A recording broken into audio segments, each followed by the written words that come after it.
안녕하세요. 코드스쿼드 JK입니다. 본 영상은 코드스쿼드 마스터즈 과정 중에 객체지향 프로그래밍을 설명하는 수업 내용을 편집한 영상입니다. 맛보기 영상이에요.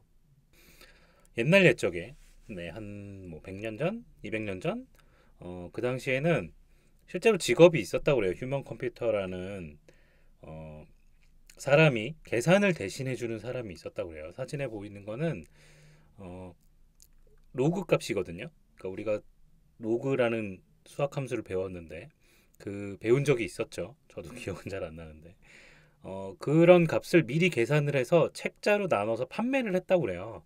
이게 이제 일수를 받기 위해서 이자가 이제 어떤 식으로 늘어나는지 계산을 하기 위해서 로그 값을 책으로 팔아서 이렇게 예전에 계산할 수 있게끔 이런 책을 팔았다고 합니다. 이런 게 이제 계산이 필요한 계산이 더 많이 필요하고 계산량이 더 빨리 계산할 수 있고 미리 계산해야 되고 그리고 그렇게 계산되어 있는 걸로 다음 걸 예측할 수 있고 이런 게 굉장히 중요한 시대가 1, 200년 전에 있었습니다. 그게 없어진 게 불과 얼마 안 된다는 거죠. 실제로 생각하는 기계, 이제 계산할 수 있는 기계가 만들어진 게 불과 5, 60년 전밖에 안 돼요. 네. 이제 이 장면은 이제 어떤 영화의 한 장면인데 이제 실제로 나사에서 달에다가 달에 이제 그 우주선을 보내기 위해서 그럼 어떻게 해야 되는지 그걸 계산했던 사람들이 있었다고 그래요. 그런 사람들이 이제 휴먼 컴퓨터라고 불렀다는 거죠. 우리가 아는 컴퓨터들은 그러면 그 이후에 이제 도입이 됐는데 컴퓨터들은 결국은 계산을 하는 거죠. 그런데 그 계산을 어떤 식으로 할 거냐라고 해서 이제 크게 두 가지 패러다임이 있습니다. 알론조 처치와 앨런 튜닝이 이제 수학자들이 이제 컴퓨터 계산기였기 때문에 계산을 어떤 식으로 할 수 있는지, 계산이 어떤 식으로 자동화될 수 있는지를 증명한 사람들이 이제 알론조 처치는 람다 칼큘러스 방식으로, 앨런 튜닝은 튜닝 머신으로 이제 만들 수 있다고 주장을 했고, 이제 그게 후대에 증명이 됐죠. 소프트웨어도 하드웨어 마찬가지로 컴퓨터와 마찬가지로 이 두 가지 패러다임을 기반으로 많이 발전을 했습니다. 50년대 이후에 이제 여러 가지 언어들이 계속 발전을 했는데 이 언어들 중에서 우리가 배우는 두 가지 언어 자바스크립트와 스위프트는 최근에 만들어진 2000년대 후반에 만들어진 언어들이기 때문에 이 언어들은 두 가지 패러다임을 같이 갖고 있어요. 그래서 여기 동그라미에 있는 최신 언어들은 멀티 패러다임이라고 해서 펑셔널한 기능 펑셔널한 프로그래밍에서 할 수 있는 기능도 있고 이제 절차형이나 객체 지향에서 얘기하는 클래스를 어떻게 잘 만들 수 있는지에 대한 내용도 포함되어 있습니다. 그만큼 더 어려워요. 네, 그게 이제 힘든 점이겠죠. 자, 그 중에서도 이제 객체 중심 프로그래밍이란 표현을 저는 하기도 합니다. 객체 지향 프로그래밍이지만 객체 중심으로 생각을 해야 되기 때문에 객체 중심 프로그래밍이 조금 더 뉘앙스적으로 맞지 않나라고 해서 저는 강조할 때 이런 표현을 씁니다. 뭐 프로퍼티가 뭐가 있고 메소드가 뭐가 있고 그리고 클래스가 있고 인스턴스가 있는데 이 두 개가 또 뭐가 다른지도 한번 비교해 보시고 인캡슐레이션, 상속, 다형성 이런 것들을 많이 학습을 하셨을 겁니다. 그리고 익숙하지 않다면 또 학습하셔야 되고요.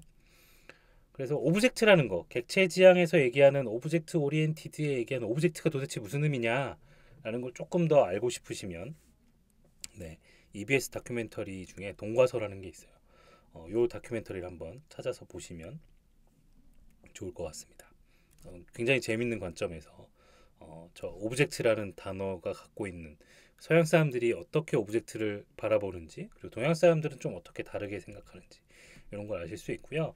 오브젝트 오리엔티드라는 그 표현 안에 들어있는 생각하는 방법은 서양 사람들이 생각하는 방식에 굉장히 영향을 많이 받았어요. 그래서 아리스토텔레스, 플라톤, 아리스토텔레스 뭐 이런 철학, 서양 철학이 있잖아요.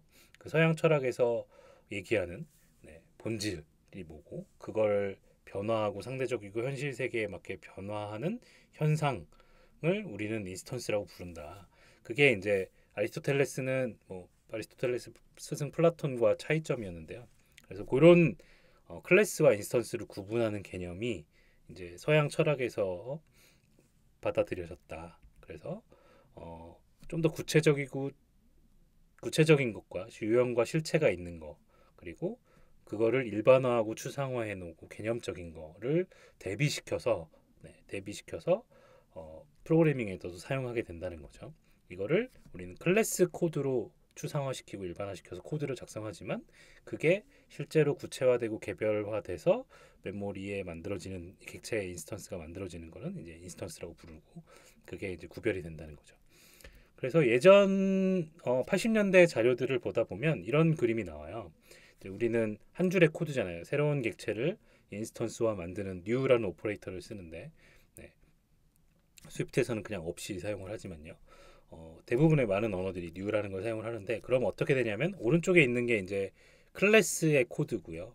ns 클래스, ns 펜이라는 게 어떤 클래스를 가리키는 클래스에 대한 포인트다 그러면 그 인스턴스를 만드는 순간 메모리에 인스턴스에 저장할 속성을 저장할 공간이 생기고요. 그 속성을 저장해 놓은 공간이 네, 클래스를 가리키는 저런 포인터를 갖고 있고 우리가 myPen이라고 하는 변수에다가 그 인스턴스를 가리키는 네, 포인터를 또 갖고 있게 되죠. 그래서 이렇게 우리가 인스턴스를 하나를 만들면 이런 과정을 통해서 가운데 있는 네, myPen이 생긴다는 거예요. 자, 그리고 오브젝트가 뭐냐 그러면 요 두 가지를 합쳐서 클래스에는 뭐가 있어요? 우리가 구현해 놓은 구현체에 해당하는 메소드나 이런 코드들이 들어있죠. 그리고 오브젝트에는 뭐가 있죠? 속성이 들어있어서 오브젝트 인스턴스마다 다른 값들을 갖게 되죠. 만들어질 때마다 다른 값들을 갖기 때문에 그게 구분이 되고요. 객체라고 하는 거는 요 두 가지를 한꺼번에 표현을 합니다. 그래서 마이펜에서 볼 때는 마이펜이란 변수가 볼 때는 요 두 가지가 합쳐져 있는 것처럼 보이게 돼요. 그래서 네, 그 두 가지를 같이 속성과 고유한 값들을 갖고 있는 것과 그리고 공통적인 행동을 가질 수 있는 네, 이런 속성과 행위를 같이 다루는 방법을 네, 객체 지향 프로그래밍이라고 부르고 그거를 객체라고 부른다는 거죠. 자, 이게 왜 이러냐면 옛날 옛적에는 프로그램이 그냥 한 덩어리였어요. 한 덩어리여서 메모리 안에 그냥 값하고 프로시저가 섞여 있었어요. 이제 계산하는 절차도 순차적으로만 실행이 됐었어요. 근데 이게 데이터와 결국엔 프로시저가 섞여 있다 보니까 굉장히 그거를 구조화해서 표현하지 않으면 매번 이거를 만들어내는 게 그리고 심지어 예전에는 이거를 메모리에 올리려면 물리적인 카드를 들고 가서 이제 로딩을 했었어야 됐거든요. 그게 이제 불편했었다는 거죠. 그래서 개선을 한 게 그러면 추상화 과정을 통해서 더 절차적인 걸 나눠보자. 그래서 제일 먼저 등장한 게 프로시저 추상화. 그래서 절차를 어떻게 나눌 거냐라는 겁니다. 근데 이게 굉장히 중요한데 이거는 현대에서도 바뀌지 않아요. 왜냐하면 시작하는 지점이 있어요. 모든 프로그램이 우리가 다룰 때 지금 메인 함수 같은 역할을 하는 게 있고 그 안에서 구체적으로 뭐 입력을 받고 또 처리를 하고 출력을 하고 또 그걸 처리하는 함수 안에서는 뭐 값을 베리데이션을 하고 저장을 하거나 포매팅을 하거나 이런 과정들을 거치게 되는 거죠. 그래서 최상위 함수들일수록 추상적이고 그 밑에 호출하는 최상위 함수에서 호출하는 하위 함수로 내려갈수록 더 구체적인 일들을 하게 됩니다. 이 과정이 말 그대로 프로시저를 절차적인 내용들을 함수 단위로 추상화해 놓은 거. 네. 이거를 프로시저 추상화라고 부르고 기능 분해를 한다고 합니다. 자, 여기서 프로시저랑 함수를 좀 헷갈리실 수도 있는데 결국엔 같은 의미예요. 우리가 지금 현대 언어에서는 프로시저랑 펑션을 구분하지 않고 쓰고 있지만 조금 더 예전 언어인 아까 그림에서 봤던 조금 더 예전 언어인 파스칼 같은 경우는 리턴 값이 없는 함수 그리고 리턴 값이 없으면 프로시저라고 부르고요. 리턴 값이 있는 애는 함수라고 부릅니다. 왜냐하면 수학에서의 함수들은 다 리턴 값이 있잖아요. 어느 값이 어떤 값으로 매핑이 되는지. 근데 우리가 뭐 프린트라든가 뭐 입력을 받는 값들 이런 것들은 그 절차가 리턴 값이 없이도 그냥 실행이 되잖아요. 그래서 그런 것들을 프로그램 하는 컴퓨터 사이언스에서는 프로시저라고 불렀던 것 같아요. 네. 자, 그래서 결국에는 이렇게 추상화하는 거, 절차적인 거를 추상화하는 게 절차 지향이고 구조적 프로그래밍 하는 또 다른 방법 중에 하나입니다. 자, 엉클밥은 그렇게 구조적 프로그래밍과 객체 지향 프로그래밍을 좀 다른 의미로 얘기를 해요. 그래서 엉클밥의 이제 뭐 클린 아키텍처나 이런 책들을 읽어보시면 제어 흐름을 직접적으로 전환하게 된, 직접적으로 내가 어떻게 컨트롤할 수 있다라는 거를 언어적으로 전환할 수 있게 된 게 구조적 프로그래밍 패러다임이 적용이 된 거다. 그래서 요즘 모든 언어들은 구조적 프로그래밍이 이미 다 되고 있다. 이런 얘기들 하고요. 객체지향 프로그래밍은 제어 흐름을 간접적으로 전환하는 거기 때문에 그거를 우리가 다른 이름으로 부른다. 뭐 다형성이나 의존성 역전 이런 것들을 가지고 부르게 된다고 얘기를 합니다. 자, 그 얘기를 조금 더 해보겠습니다. 함수형 프로그래밍은 다음에 다시 한번 진행해 보죠. 자, 그리고 객체지향 프로그래밍이 발달할 수 있었던 이유는 80년대에 가장 큰 화두 중에 하나는 퍼스널 컴퓨터가 만들어지면서 GUI를 사용을 할 수 있다라는 거였어요. 그래서 가장 영향을 많이 받았던 제록스 연구소에서 만든 이 시스템을 GUI 시스템을 이제 우리는 모든 현대 컴퓨터들에서 다 그대로 활용을 하고 있죠. 자, 제록스 연구소에서 이제 영향을 받았던 저렇게 GUI를 만들면서 객체지향이 또 발전을 할 수밖에 없었는데 왜 그러냐면 그걸 만들었던 사람들이 뭐 앨런 케이라든가 제록스 연구소에 있었던 여러 사람들이 그 객체지향 프로그래밍에 대해서 더 적극적이었고 더 노력을 많이 했습니다. 그래서 뭐 스몰톡이라든가 이런 언어들도 만들었고요. 추상화하는데 좀 전에 말씀드렸던 프로시저럴하게 절차를 추상화하는 방법이 저것만 가지고 다 안 되더라. 그럼 데이터도 추상화해야 되지 않겠어? 라고 해서 데이터를 이제 그럼 추상화를 해보자. 그래서 바바라 레스코프 박사님은 어떤 논문을 내냐면 타입을 추상화하는 타입 엑스트랙션을 하는 앱스트랙트 데이터 타입이라는 걸 만들어서 언어가 이런 것도 지원해야 되고 타입을 이런 식으로 전환할 수 있어야지만 우리가 데이터를 추상화할 수 있다. 이런 논문을 내십니다. 근데 이제 앨런 케이 박사는 좀 다른 의미에서 타입만 가지고 추상화해서는 안 될 것 같고 관련 있는 데이터랑 관련 있는 함수를 묶어서 이걸 같이 관리하는 게 더 좋지 않겠냐. 그래서 그거를 오브젝트라고 부르고 그걸 데이터 중심으로 관련 있는 데이터를 중심으로 프로시저를 추상화하는 게 어떨까라고 얘기를 해서 오브젝트 오리엔티드가 나왔다는 겁니다. 자, 이게 그냥 뭐 이런 말을 했다는 게 아니라 다 논문에 있는 겁니다.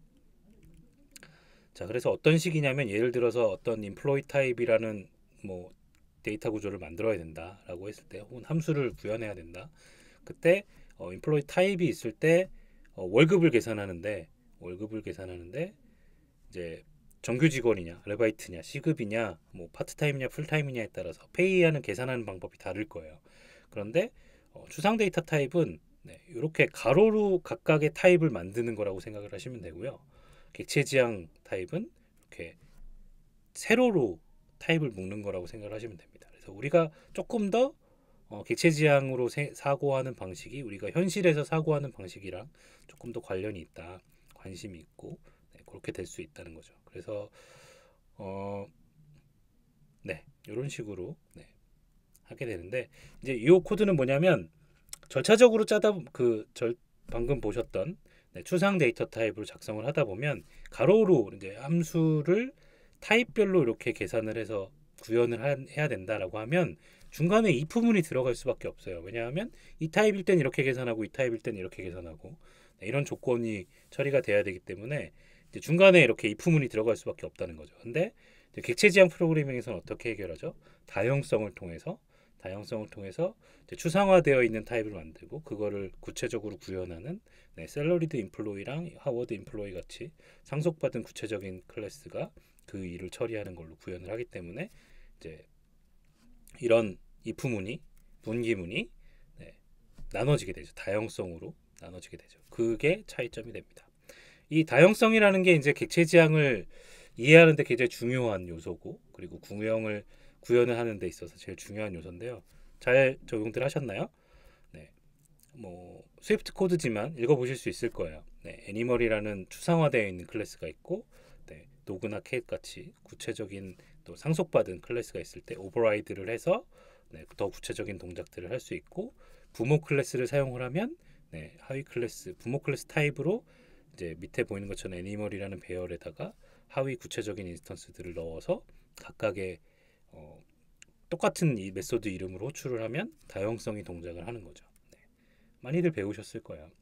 그런데 이제 자바나 이제 요즘 언어들은 또 다른 게 지원이 됩니다. 뭐 아쉽게도 자바스크립트는 인터페이스가 아직은 표준으로 들어가 있지 않지만 타입스크립트를 쓰면 하실 수 있지만 프로토콜 형태로 인터페이스라고 하는 것들을 상속받아서 구현할 수 있습니다. 그러면 방금 보신 것처럼 도그나 캣 같은 이런 타입들도 이제 실제로는 애니멀 프로토콜이라는 이제 추상화되어 있는 인터페이스만 추상화해 놓은 프로토콜 혹은 인터페이스, 자바 인터페이스 이런 것들을 사용을 해서 그 기능만 확장을 할 수 있는 거죠. 타입들이 특정한 타입의 서브 클래스로 들어가지 않더라도 그 기능을 확장할 수 있게끔.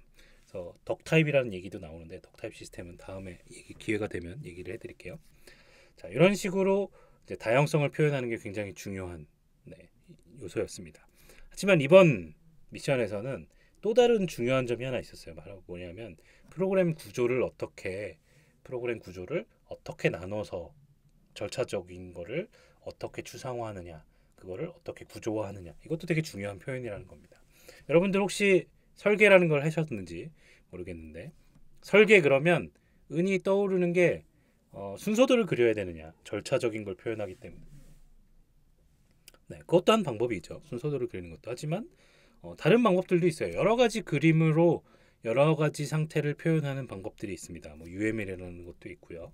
그리고 뭐 클래스 다이어그램 이런 것들도 있고. 그래서 클래스 다이어그램이라고 하는 거는 객체 지향에서 얘기할 때 클래스들 간의 관계를 표현하는데 매우 중요한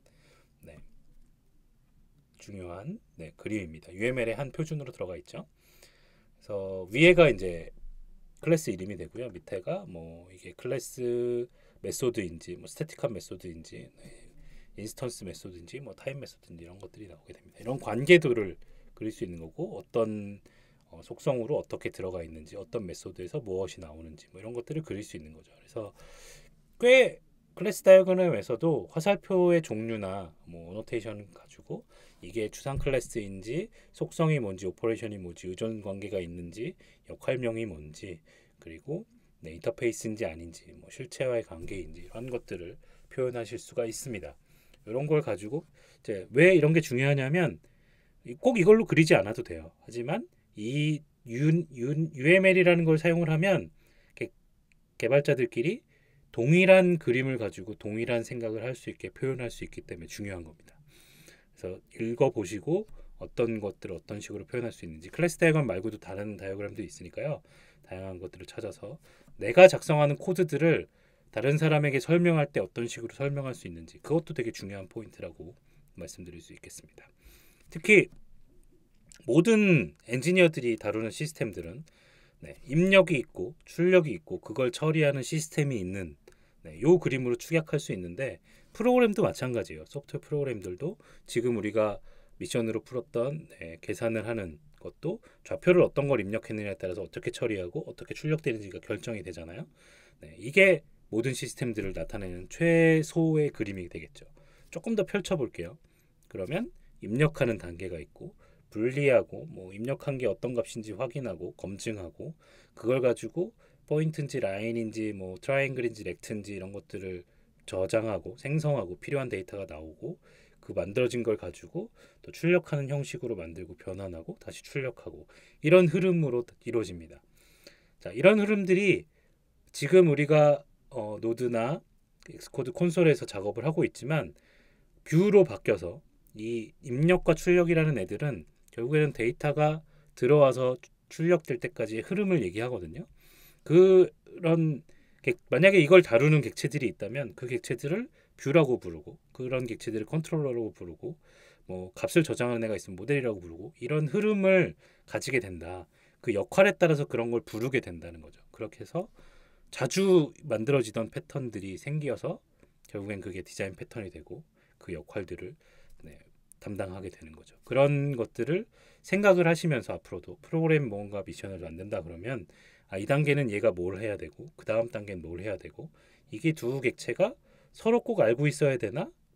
얘가 값을 여기다가 전달만 해주면 되지 않을까? 뭐 이런 관계들을 어떤 식으로 이어갈 수 있는지 또 고민을 해보시면서 작성해 주셨으면 좋겠습니다.